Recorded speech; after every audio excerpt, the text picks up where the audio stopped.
I'll ask you about the cricket in a moment. I've got to do that. That was a massive win. But before I do that, and this is not a scoop for anyone watching, but Sky News is on Foxtel, and Foxtel has got some issues with something the government is doing right now in terms of what's called a prominence framework, basically plans to move free-to-air content up more prominent on smart TVs. Screen Australia shows that free-to-air spends less on Australian drama than Foxtel does, $121 million less in the last year.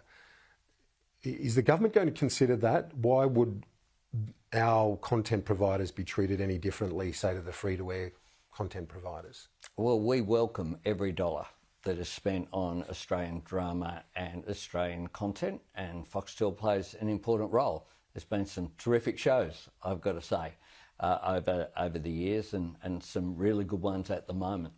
But we were elected saying that we would look at the prominence framework. That's what we're doing. We're out there consulting appropriately. When I turn on my smart TV, watching Sky, it certainly has the free-to-airs there on the front page of that. That's appropriate. It is appropriate that people be able to access free-to-air TV, and so we're examining that. We'll consult and we'll respond appropriately. The industry's done a survey. It says 90%, over 90%, don't want the government controlling the apps on their TVs. Do you consider that? Well, this isn't about controlling what people can watch. This is simply about making sure that people can get access and in a reasonable way. But that's why we're consulting, to make sure that we get the detail right. Okay. And are you as knackered as I am? That was a great match, wasn't it? Well, Travis Head, what an innings.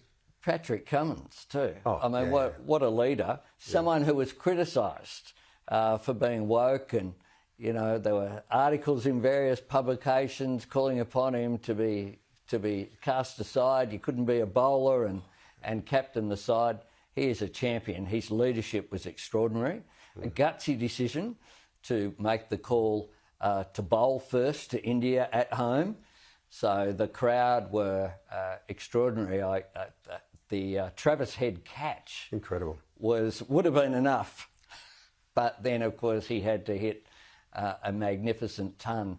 Just a pity he didn't quite get there right at the very end. But Maxi got to come in and face one ball and win World Cup with one ball. Get the glory. And good on him. But really, congratulations. A proud day. That stadium at Ahmedabad is amazing. The Narendra Modi Stadium. And it is such a fantastic achievement. India were, of course, undefeated before last night in the whole tournament and were very strong favourites. But Australia showed guts and determination and skill. I thought the way they fielded last night, David Warner throwing himself around like a 20-year-old, like a sort of young Jonty Rhodes. He was amazing, and all of them just did their bit. Even the part-timers who came on to bowl as well, Travis Head and Mitch Marsh, a couple of really cheap overs. They were fantastic and a well-deserved victory.